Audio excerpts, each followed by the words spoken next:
Habemus Papam. Sancte Hermane Ecclesiae Cardinalem Wojtyła.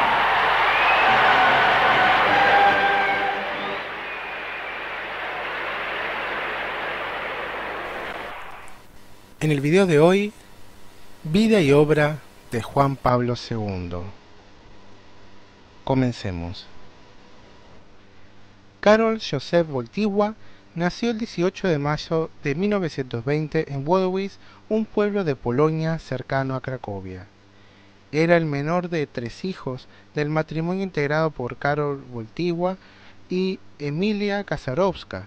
Su madre era una ferviente católica y se las arregló para que su hijo naciera cerca de una iglesia, pues quería que lo primero que oyera su hijo fueran los cánticos a Dios. Su madre falleció en 1929 cuando él tenía 9 años. Su hermana Olga había muerto antes de que él naciera. Su hermano mayor Edmund, que era médico, murió en 1932 por contagio de una enfermedad cuando curó a un hombre de condición humilde. Junto con su padre Karol, se trasladó a Cracovia para iniciar sus estudios en la Universidad Jagiellónica. Su padre, un suboficial del ejército polaco, murió en 1941 durante la ocupación de Polonia por la Alemania nazi. Su padre siempre lo guió en el camino de la fe y el amor cristiano. Al terminar sus estudios de educación media, se matriculó en la Universidad Jagiellónica de Cracovia y también en una escuela de teatro. Cuando las fuerzas alemanas cerraron la universidad en septiembre de 1939, el joven Karol tuvo que trabajar en una cantera y luego en una fábrica química en Solvay para ganarse la vida y evitar que lo deportaran a Alemania. Fichado por la Gestapo, se refugió en la guardilla de Cracovia. En esa época se unió al grupo del célebre actor Mstislav Kottarski, creador del teatro rapsódico, con la cual interpretó papeles de contenido patriótico. Durante la ocupación alemana de Polonia, cultivó especialmente la cultura, el teatro y las amistades, en el contexto del grupo Unia, formado por jóvenes católicos que pretendían resistir tanto de forma pacífica, así Wojtyła, como de acción, ayudando directamente a los judíos o usando la violencia, a la ocupación nazi. Posteriormente, su situación se complicó y debió refugiarse en los subterráneos del arzobispado de Cracovia. Importante para su crecimiento espiritual fue la persona de un sastre, Jan Tarajowski, que lo dio a leer San Juan de la Cruz. Se conocieron en 1940 y Tarajowski reunía a un grupo de jóvenes. Uno de los sitios donde más le gustaba ir a rezar y descansar era Kalvaria Sebridovska, donde había trabajado su abuelo y bisabuelo como guía de los peregrinos que iban allí. Educación pastoral. En 1943 ingresó en el seminario clandestino que había fundado Monseñor Adam Stefan Sapieha, cardenal arzobispo de Cracovia, iniciando su carrera de teología. Fue ordenado sacerdote el 1 de noviembre de 1946 en la capilla privada arzobispal. Poco después se trasladó a Roma para asistir a los cursos de la Facultad de Filosofía del Pontificio Ateneo Angelico, y donde obtuvo el doctorado en teología con la tesis El acto de fe en la doctrina de San Juan de la Cruz, bajo la dirección de Gabriel Larange. En 1948 regresó a Polonia y ejerció su primer ministerio pastoral como vicario coadjutor de la parroquia de Niegowic, en los alrededores de Cracovia, durante 13 meses. En noviembre de ese mismo año obtuvo la habilitación para ejercer la docencia en la Facultad de Teología de la Universidad Jagiellónica.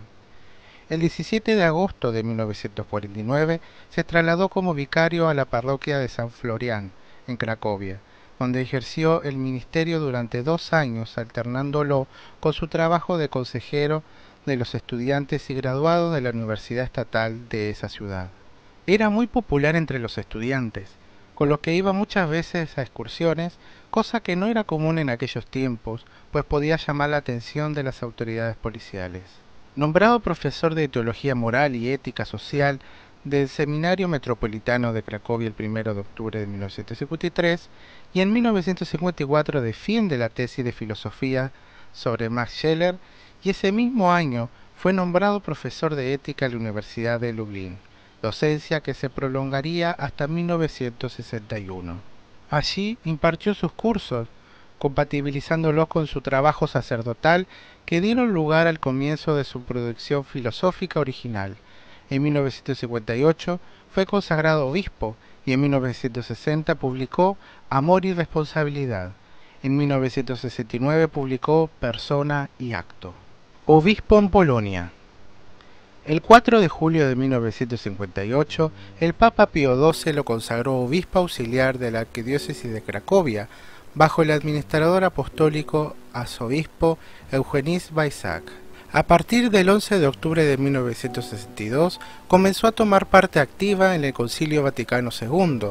Destacan sus puntualizaciones sobre el ateísmo moderno y la libertad religiosa. Realizó una importante contribución a la elaboración de la Constitución Gaudium et Spes. El cardenal Wojtyła participó también en las 5 asambleas del Sínodo de los Obispos, anteriores a su pontificado. El 8 de diciembre de 1965 pasó a formar parte de las Congregaciones para los Sacramentos y para la Educación Católica y el Consejo para los Laicos. En 1962, al morir el arzobispo Weisack, fue nombrado vicario capitular y el 30 de diciembre siguiente el Papa Pablo VI lo consagró arzobispo de Cracovia. El 29 de mayo de 1967 fue nombrado cardenal, lo que le convirtió en el segundo más joven de la época, con 47 años de edad. Durante el Sínodo de Obispos sobre la catequesis celebrado en octubre de 1977 en Roma, coincidió por primera vez con Joseph Ratzinger, entonces arzobispo de Múnich y Freising. Pontificado.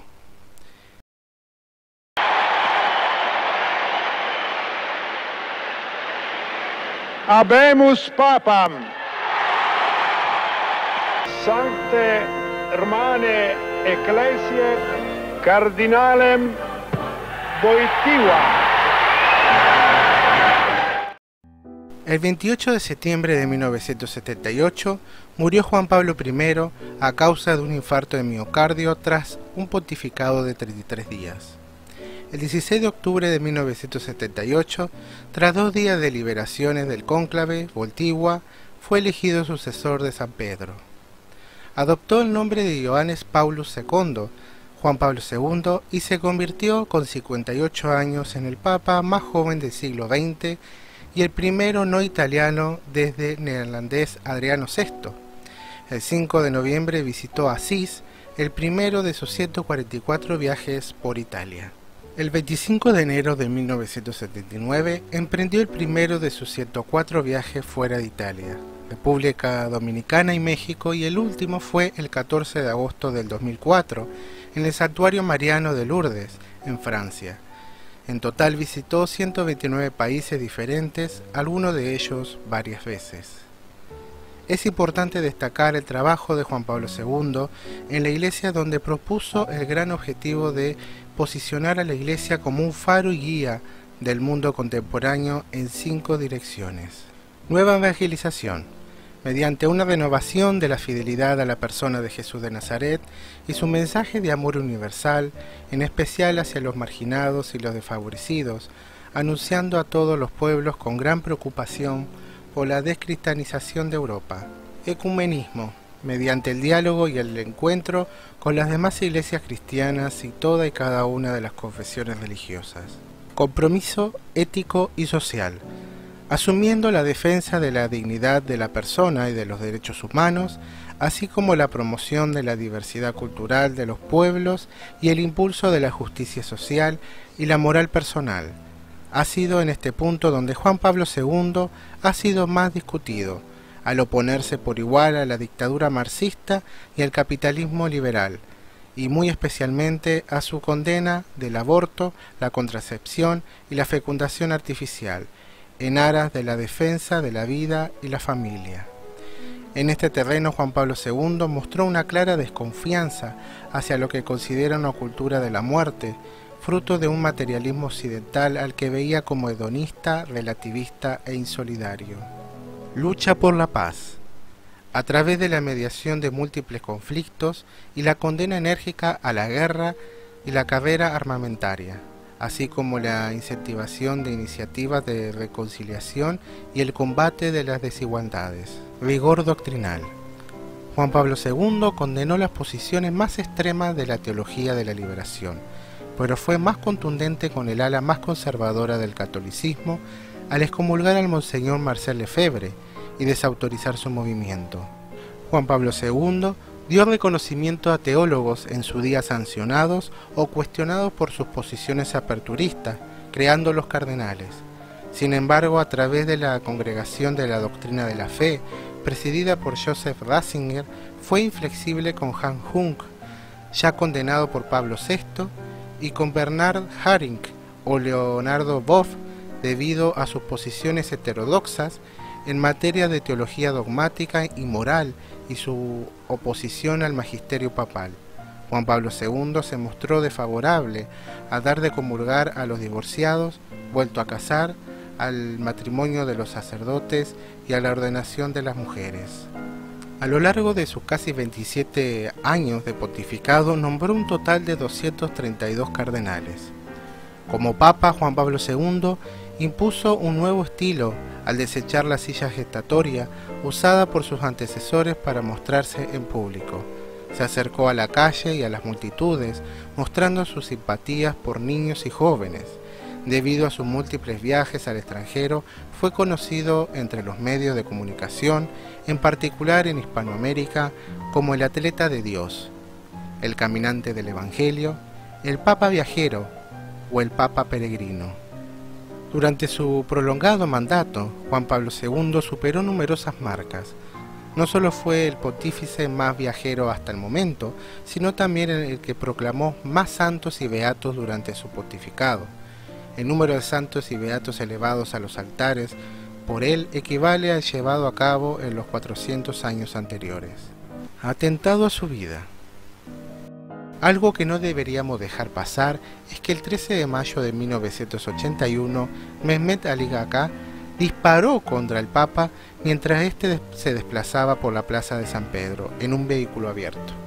El pontífice fue herido en la mano, brazo y abdomen. Pocos años después, en diciembre de 1983, el Papa lo visitó a la cárcel de Revivia, conversó con él y le otorgó el perdón.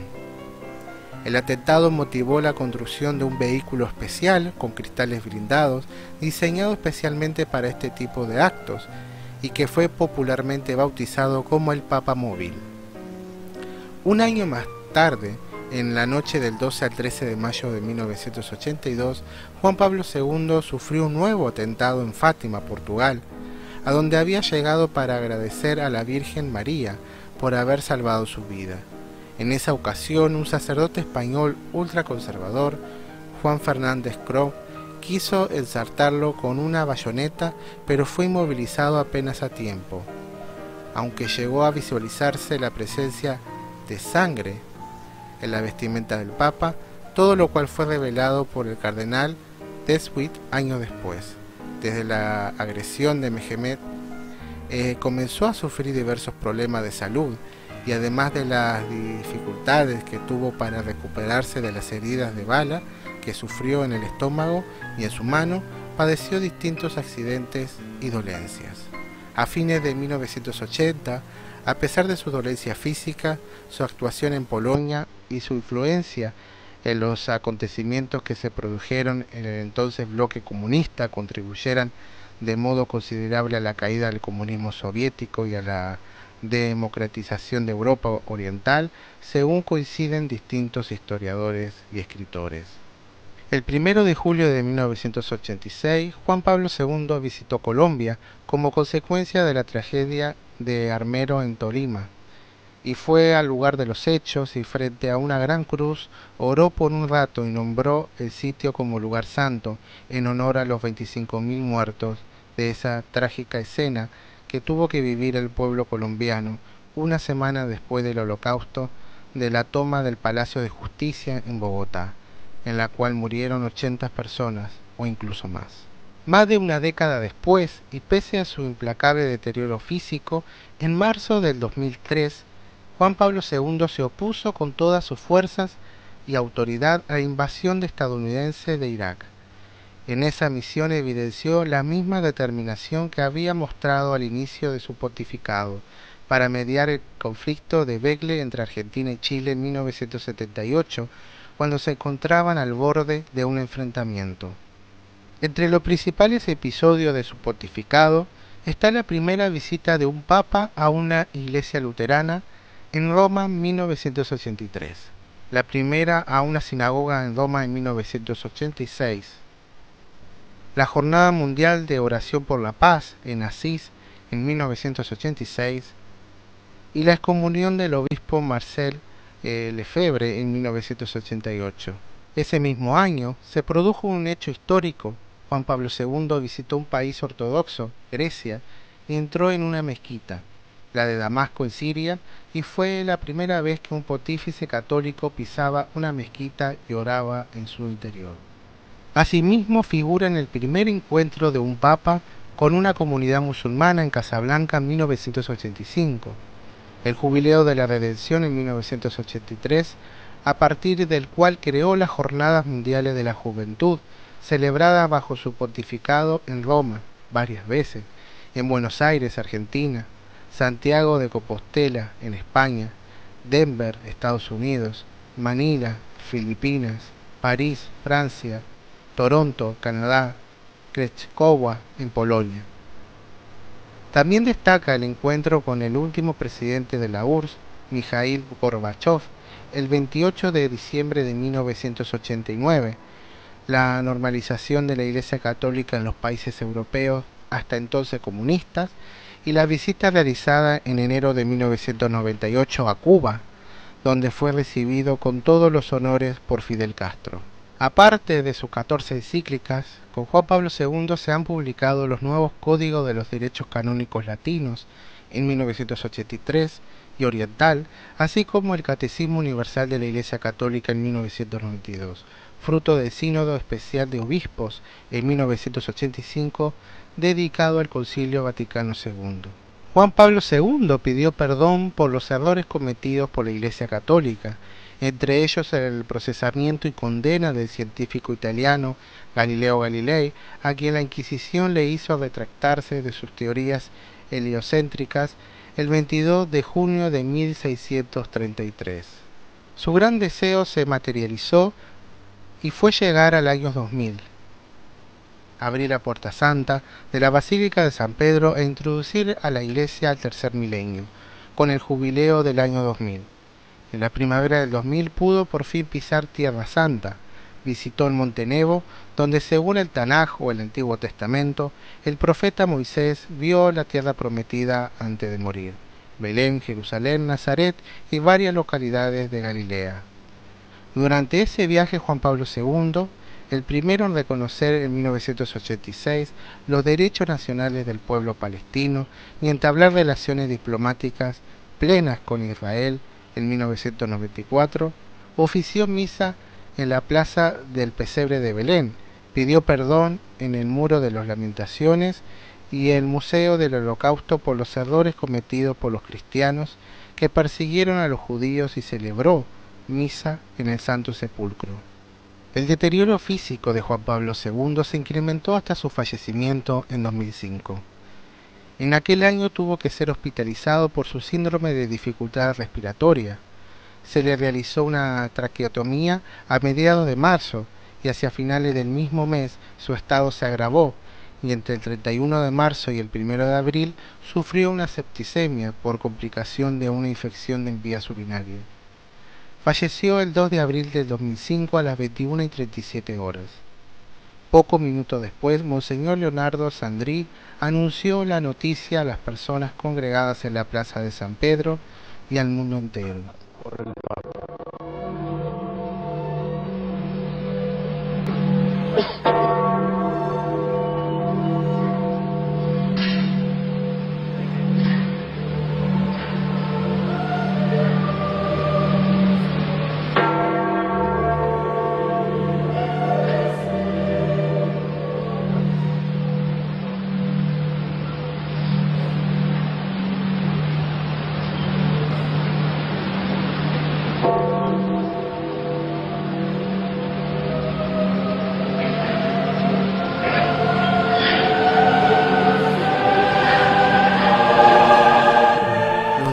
después de su muerte, algunos periódicos publicaron su última palabra, que fueron: déjame ir a la casa de mi padre.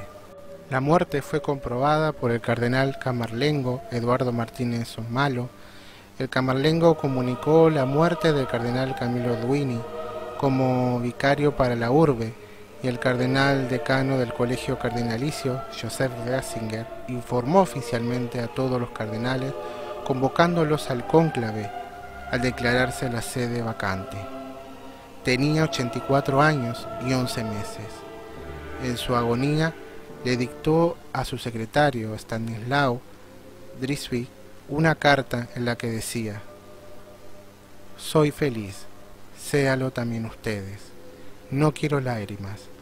Recemos juntos con satisfacción. En la Virgen confío todo felizmente. Los funerales pusieron de manifiesto el alto grado de aprecio hacia Juan Pablo II, no solo de parte de mandatarios de muchos países, sino también de gente de toda condición social. Tuvieron una alta resonancia política por algunos gestos inesperados, como el saludo entre los mandatarios de Israel, Irán y Siria. Con uno de los pontificados más largos de la historia, son muchos los hechos significativos en él. Se destaca también su empeño en pro de los derechos humanos. Su empeño como pontífice fue no solo el difundir el Evangelio, sino el transformar el papado romano en el portavoz de los derechos humanos. El amor vence siempre, el amor vence siempre, como Cristo ha vencido, el amor ha vencido, el amor vence siempre, aunque en ocasiones, ante sucesos y situaciones concretas, pueda parecernos impotente. Cristo parecía impotente en la cruz. Dios siempre puede más.